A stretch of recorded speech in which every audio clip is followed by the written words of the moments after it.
The evening sun slid over the columns of the White House, painting them in golden pink tones. Through the huge windows, one could catch glimpses of the bustle inside, reporters buzzing, senior advisors pacing, young aides talking and voices trembling with excitement. On this day, as the new administration led by President Donald Trump settled into its offices, many felt the familiar course of public life changing before their eyes. At the center of this turmoil was White House Press Secretary Karoline Leavitt, an elegant woman with a confident manner and a penetrating gaze. Her youth did not prevent her from holding herself as if she had been born in front of a microphone. Rumors circulated in the corridors that Karoline was the president's right hand in all delicate matters, including those related to new political initiatives.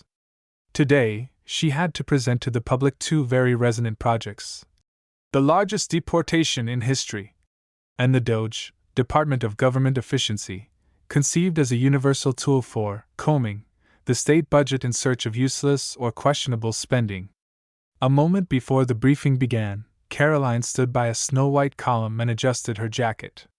Next to her stood an assistant named Abigail, an energetic brunette, a little nervous about her first big press conference.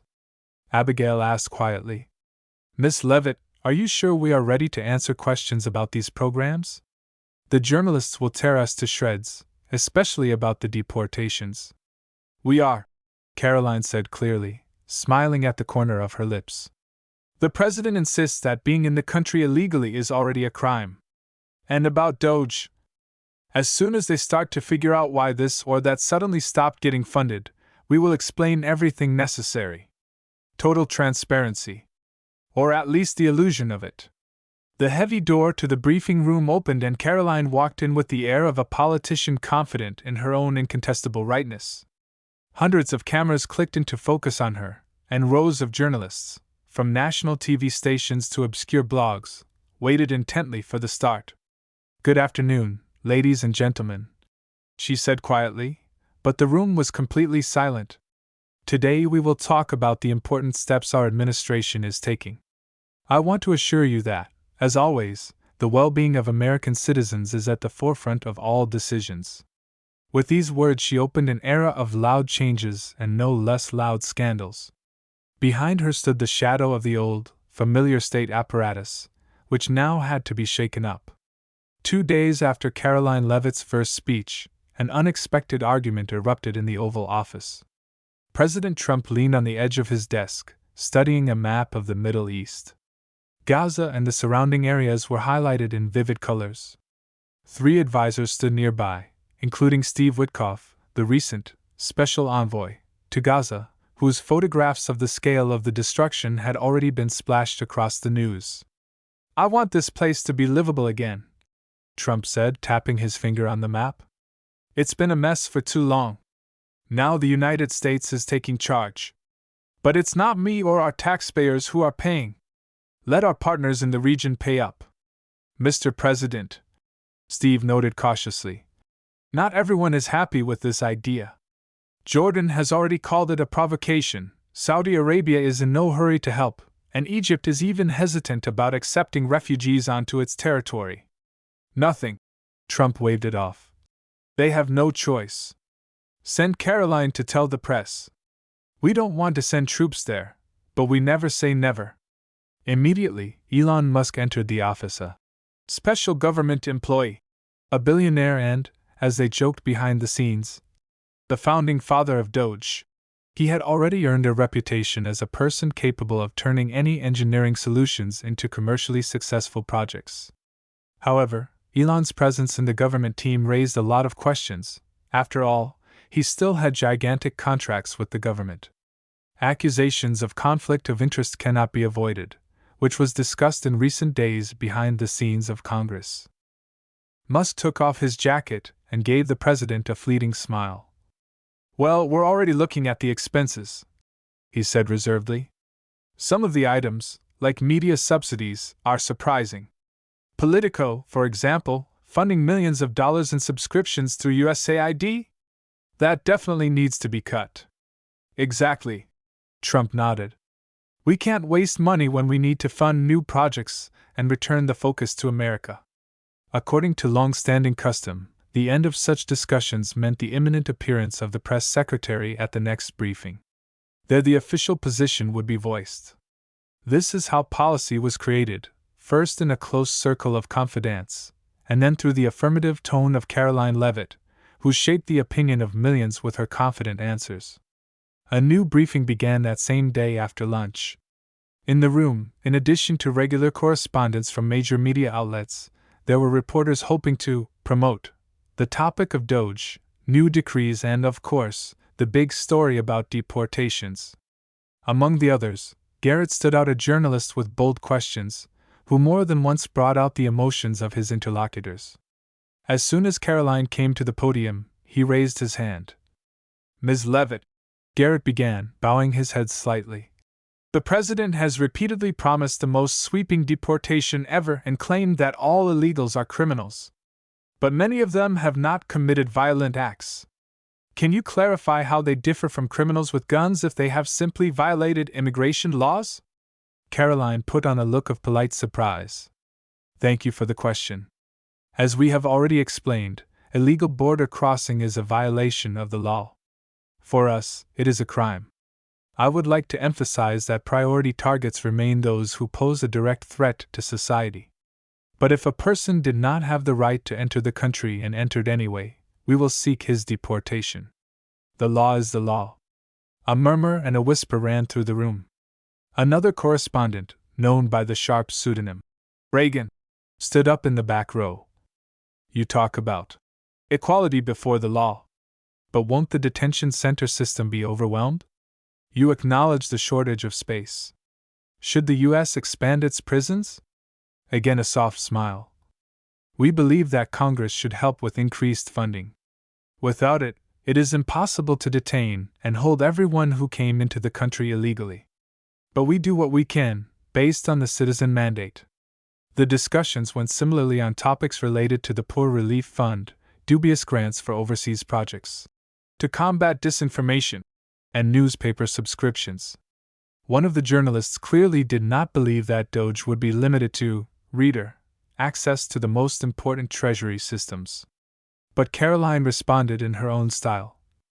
"Doge has read-only access to the financial databases. No interference, no ability to rewrite the code.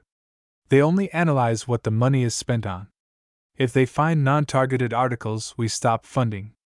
At one point, a question about Democrats' inflammatory statements brought the room to a particularly lively start. Congresswoman Ilhan Omar and other Democratic leaders reportedly hinted that they were ready to fight in Congress and in the streets. Caroline called it unacceptable rhetoric and urged reporters to consider, if similar phrases had come from Republicans, how quickly would there have been an official condemnation. Each answer from the podium took the audience into an even more contradictory world, where the line between tough reforms and political PR became ever thinner. Doge's headquarters were housed in an old office building near the White House.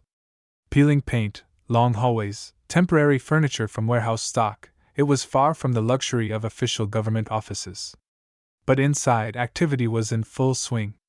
Programmers and economists spent the night studying the outgoing cash flows, finding projects that puzzled them. Algorithms were used to sort and summarize the vast amounts of data. The division was headed by a man named James Hild, a quiet, balding bureaucrat who moved around with folders under his arm. Rumor had it that Elon Musk had pushed for him, calling him the master of Excel and macros. Hild was seen by some as a humble worker, by others as someone who could carry out any financial transaction without leaving any traces. "I found something curious. For 3 years we funded the Tourism for Egypt program at $6 million a year, but the reports that came back were frankly ridiculous," said an employee named Mark late one evening. "When I tried to request the results, they only sent me formal brochures." "That's exactly what we're saving on." Hill nodded, looking at the screen. "We're closing it in one fell swoop. Same with Politico subscriptions. Who even thought of paying millions for that through USAID?" Mark chuckled. Perhaps someone wanted to surround themselves with a convenient press. Or this is a banal scheme for budget development. While they were looking for new paradoxes in federal spending, protests continued outside the office, and the press discussed new statements from the White House. One of the most high-profile was the decision to sign an executive order banning transgender women from participating in women's sports. The president believed that only biological women should compete in schools and on sports fields. Caroline, commenting on this on air, said that the position of two sexes and the protection of women's sports is extremely popular among voters. The week culminated in a scandal involving comedian Amber Ruffin, who was invited to the correspondents' dinner. Known for her witty remarks about the president, she had already referred to him as a kid with his pants down, which became another topic of the briefing. They asked whether Trump would come to the dinner, as many doubted whether he would want to listen to the barbs. "We'll see," Caroline answered dryly. "The president has an invitation, and so have I. But we haven't decided yet." This uncertainty only added fuel to the fire of the big political shows. The media waited to see whether the head of state would appear to confront his critics live on air. The new week began with a fresh round of discussions. Questions about deportations were multiplying. ICE raids were conducted at night, and people with foreign citizenship were becoming targets for mass detentions. Reporters received information that some detainees were still being released with electronic bracelets due to a lack of space in detention centers and medical reasons. The president repeatedly stated that this is just the beginning of a big purge. At the same time, civil rights activists and some Democratic politicians were increasingly vocal in their protests that people who had not committed violence should not be jailed or deported to nowhere, even as the White House continued to insist that illegal presence was itself a crime. Later in the afternoon, Caroline Leavitt spoke in the briefing room, surrounded by flashes of international television cameras. Her speech sounded more formal than ever. As for Gaza, the president has made a firm decision to reconstruct the region with the assistance of partners. We are not going to pay for this from the pockets of American taxpayers, and we do not rule out any instruments, including military ones. However, diplomacy is the priority now. At that moment, the room exploded with shouts. Several people wanted to ask a question at the same time. Caroline saw Garrett's hand and nodded to him. "Do you still insist that the U.S. can use force if the Palestinians refuse to temporarily leave their home? After all, the world sees this as an attempt at forced eviction." "President Trump is a peacemaker," Leavitt said, trying to sound firm but not harsh. "We want to ensure security for everyone. And Hamas and its allies have kept Gaza in chaos for decades. If temporary relocation is needed, we are prepared to discuss that with neighboring countries. But right now, there is no concrete plan to send in troops." In the spotlight, Caroline's gaze remained impassive, though she could feel the buzz of questions growing, threatening to spill over into chaos. She had conducted many such press briefings before, and each time it only grew more tense. Immediately after the speech ended, Caroline hurried towards the service corridor. James Hild, the very same head of DOJ, was waiting for her there. "We found a dozen more strange projects," he said, leafing through the report. "Some look like black holes for money. We'll cut funding next week." Caroline nodded carefully. "Excellent. Let the journalists continue to make noise, and we will do our job. The main thing is that the president likes what we do." At that moment, Abigail, her assistant, caught up with them. Her eyes were shining with delight or anxiety. It was hard to tell. "Miss Leavitt, we just heard that the president has decided to come to the correspondents' dinner after all. Says it's best to answer your enemies in the face." "Well, then I'll have to pick a more impressive outfit." Caroline laughed softly. "At least something to smile about in all this fuss." Against this backdrop, the evening Capitol sparkled with the lights of cars continuously flowing along the streets. The noise of the crowd at the White House fence testified to the growing number of protests against the administration's drastic measures. Some shouted slogans about the rights of migrants, others condemned the universal waste. But the authorities had already made their bets. DOJ had compiled a database, the president had issued orders, and the press secretary had voiced key points.